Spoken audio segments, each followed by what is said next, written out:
बिस्मिल्लाहिर्रहमानिर्रहीम अस्सलाम वालेकुम। मैं मुनीर रहमान तुसां दे पे यूट्यूब चैनल OSC ऑटोज़। उम्मीद करना ये वीडियो तुसां पसंद होसी। अज जो असारा टॉपिक है वो मोटरसाइकिल के साउंड के हवाले नाल। अज अस मोटरसाइकिल का साउंड सेट करने वाले हूँ और जो काला धुआं मरंदा पे पेट्रोल ज़्यादा पींदा पे उनकी भी अस सेटिंग करने वाले हूँ। तो उम्मीद करना ये वीडियो तुम शुरू करूँ थी कर आखिर तक देखो ताकि जेकी साउंड के हवाले नाल तुसां को सेटिंग सिखाने वाले हूँ वह तुसां कनू कहीं मिस न थी वजे।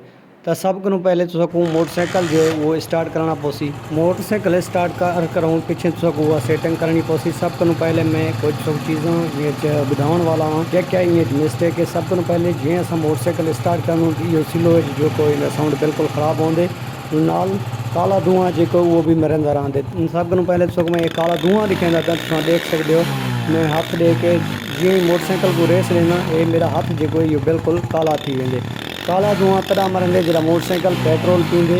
पेट्रोल पीवण की वजह कनू जो है साउंड भी इंदा ख़राब थी वेंदे और पेट्रोल भी ज़्यादा पींदे। सब को पहले मैं सबको सेटिंग ॾिसण लावा। सब को पहले तुसां रेस वाला जो मिक्सचर है ये थोड़ा जहाँ टाइट करना पोसी। देखो जी मैं जो समझेंदा ना तुसां इं ही सेटिंग करनी है। अगर तुसारे मोटरसाइकिल यो फॉल्ट होवे तो पीछे तुसां क्या करना है ये जो पेट्रोल वाला मिक्सचर है इन चूड़ियाँ जो वो तुलेंदा दियाँ हुई गणिंदा दियाँ हुई देख सकते हो। ये मैं सबको सेटिंग करके दिखाना। पीछे तुसां पेट्रोल वाला मिक्सचर जो है ये खोलना है। देख ये तुसां ये पेट्रोल वाला मिक्सचर जो है ये खोलना जिथा मोटरसाइकिल की रेस वध वजे तुसां इन मिक्सचर को छोड़ कर तुसां रेस वाले मिक्सचर को जो है वो थोड़ा जहाँ लूज करना है यानी कि खोलना है। तुसां कहते पे जी जी मैं मिक्सचर रेस वाला खुलंदा है ना तीअं तीअं मोटरसाइकिल की रेस जी वह घट थी वी RPM जो वो घट थी वेंदे। हुण तुसां देख सकते हो मैं इनकी बिल्कुल सेटिंग कर चुका। बिल्कुल तुसां भी अहिड़े नमूने सेटिंग करनी है। अगर तुसारे मोटरसाइकिल आवाज़ होवे या मोटरसाइकिल तुसारा पेट्रोल पींदा पिया होवे पेट्रोल पींदा पिया वो भी थोड़ी सेटिंग करनी है।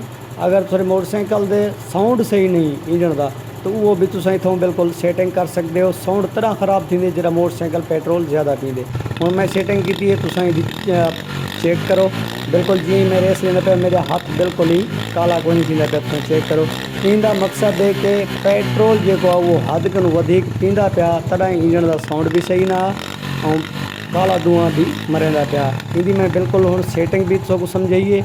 अगर तुसारे मोटरसाइकिल यो मसला होवे स्लो आवाज़ करे इनका साउंड सही ना होवे तुसां एड़े तरीके इनकी सेटिंग कर सकते हो। इन वीडियो नाल गड मेरी एक भी गुजारिश है अगर मेरे ही चैनल ते न्यू व्यूवर हैं वो भी मेरे ही चैनल को सब्सक्राइब करन। अगर न्यू मैकेनिक हैं वो भी मेरे ही चैनल को सब्सक्राइब करन ताकि आने वाली वीडियो का नोटिफिकेशन सब को पहले तुसां को मौसूल थी वे। यही वीडियो नाल गड OSC ऑटोज़ को देसो इजाज़त मिलते रहूँ कहीं नेक्स्ट वीडियो। अल्लाह हाफ़िज़।